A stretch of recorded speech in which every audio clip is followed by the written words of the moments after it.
ان کی یہ بات اور ان کا یہ عقیدہ انبیاء علیہم السلام کی گستاخی کیسے ہیں، بڑی آسانی سے سمجھ لیجئے۔ ہمارا عقیدہ ہے اور سینہ ٹھوک کر عقیدہ ہے کہ ہم مولا علی کو انبیاء سے افضل مانتے ہیں۔ ہمارے نبی کے بعد اگر کائنات میں کوئی صاحب فضیلہ ہے تو علی۔ یہ صرف اس ذاکر کا باطل عقیدہ نہیں، بلکہ تمام رافضی سبائی جو خود کو اثنا عشری امامی کہتے ہیں، شیعہ کہلاتے ہیں، ان سب کا یہی من گھڑت باطل عقیدہ ہے۔ پرانے اور بڑے ملا باقر مجلسی اس کی کتاب بحار الانوار جلد 25 صفحہ 296 روایت نمبر 57 دیکھ لیجئے، امام کا قول نقل کر کے لکھتا ہے: من قال بأننا انبیاء فعلیہ لعنت اللہ ومن شک فی ذلک فعلیہ لعنت اللہ۔ جس نے ہمارے بارے میں کہا کہ ہم انبیاء ہیں اس پر اللہ کی لعنت ہو، اور جس نے اس میں شک کیا اس پر بھی اللہ کی لعنت ہو۔ تو جو نبی یا رسول کہنے کی بجائے محمد صلی اللہ علیہ وسلم کے علاوہ تمام انبیاء سے افضل کہے تو اس کا اسلام سے کیا تعلق ہوگا؟ تف ہے ان رافضیوں کی بد عقلی اور بد فہمی پر کہ جس فرد کو نبی یا رسول کہنا تو کفر ہے، اس فرد کو تمام انبیاء اور رسول سے افضل قرار دینا ان کے ہاں ایمان ٹھہرا۔ السلام علیکم ورحمۃ اللہ وبرکاتہ۔ ان الحمد للہ نحمده ونستعینه ونستغفره ونعوذ باللہ من شرور انفسنا ومن سیئات اعمالنا من يهده الله فلا مضل له ومن يضلل فلا هادي له اشهد ان لا اله الا الله وحده لا شريك له واشهد ان محمدا عبده ورسوله اما بعد۔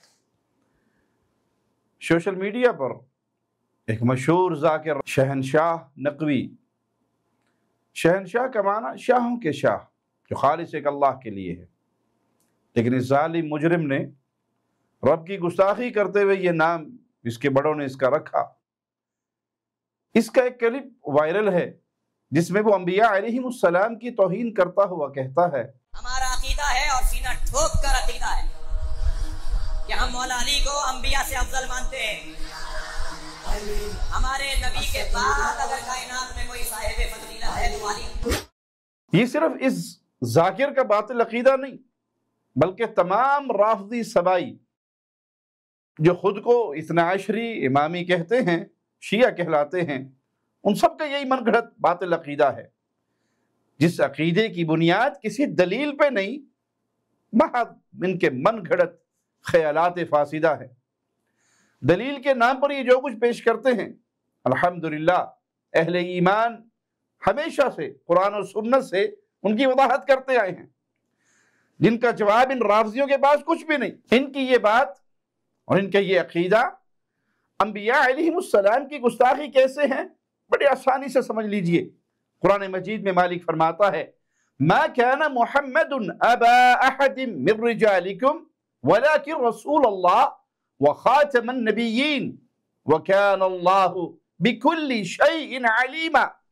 محمد صلی اللہ علیہ وسلم تمہارے مردوں میں سے کسی کے باپ نہیں، لیکن وہ اللہ کے رسول اور خاتم النبیین ہے، نبیوں کے اس سلسلے کے آخری کڑی اور آخری اینٹ، اس سلسلے کو ختم کرنے والے، اور اللہ ہمیشہ سے ہر چیز کو خوب جاننے والا ہے۔ روافض بھی اس آیت میں وارد الفاظ خاتم النبیین کے بارے میں یہ عقیدہ ظاہر کرتے ہیں کہ محمد صلی اللہ علیہ وسلم آخری نبی ہیں، جو آپ صلی اللہ علیہ وسلم کے بعد کسی بھی انسان کو نبی اور رسول قرار دے وہ مسلم نہیں، وہ دائرہ اسلام سے خارج ہو جاتا ہے، کافر اور بے دین، ختم نبوت کا منکر ہے۔ بطور ثبوت ان کے ایک بہت پرانے اور بڑے ملا باقر مجلسی اس کی کتاب بحار الانوار جلد 25 صفحہ 296 روایت نمبر 57 دیکھ لیجئے، امام کا قول نقل کر کے لکھتا ہے: من قال بأننا انبیاء فعلیہ لعنت اللہ ومن شک فی ذلک فعلیہ لعنت اللہ۔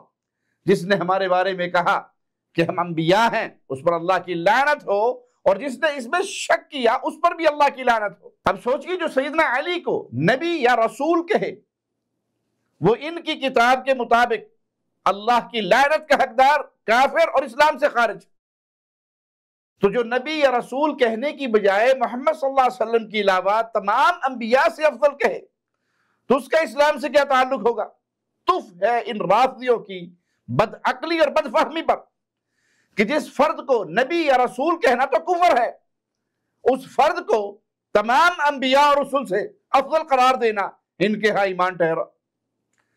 اب اگر ان سے کوئی پوچھے کہ محمد صلی اللہ علیہ وسلم سے زیادہ افضل سیدنا علی کو کیوں نہیں مانتے، ذاکروں کو بارہا سنا جو یہ وجہ بتاتے ہیں کہ محمد صلی اللہ علیہ وسلم رسول تھے اور سیدنا علی رسول نہیں تھے، اس لیے علی ان سے افضل نہیں۔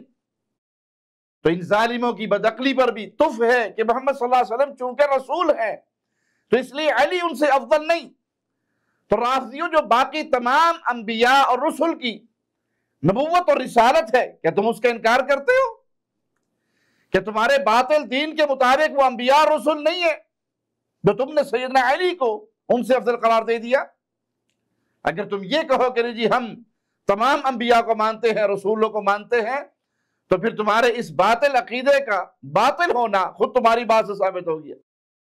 جیسے محمد صلی اللہ علیہ وسلم کے رسول ہونے کی وجہ سے سیدنا علی ان سے افضل نہیں، بالکل اسی طرح دیگر تمام انبیاء وہ انبیاء ہیں جو رسول ہیں، ان کی اس رسالت اور نبوت کی وجہ سے سیدنا علی ان سے افضل نہیں، تمام انبیاء افضل ہے، انبیاء کی جماعت افضل ہے، اور سیدنا علی اللہ کے رسول صلی اللہ علیہ وسلم کے صحابی ہے، اور صحابہ کے اندر بھی ان کا مقام چوتھے خلیفہ کا ہے۔ یہ اہل ایمان کا عقیدہ ہے، یہ اہل اسلام کا عقیدہ ہے۔ تو ہم گزارش کریں گے، عرض کریں گے، جن کے ہاتھ میں اختیارات ہے اللہ کے لیے ایسے ظالموں کو، جاہلوں کو اور انبیاء کے گستاخوں کو لگام دیجئے کہ یہ معاشرے کا امن برباد کرتے ہیں، اور امن بہت بڑی دولت ہے، اللہ اس دولت کو سلامت رکھے۔ اقول قولی ھذا واستغفر اللہ لی ولکم ولسائر المسلمین۔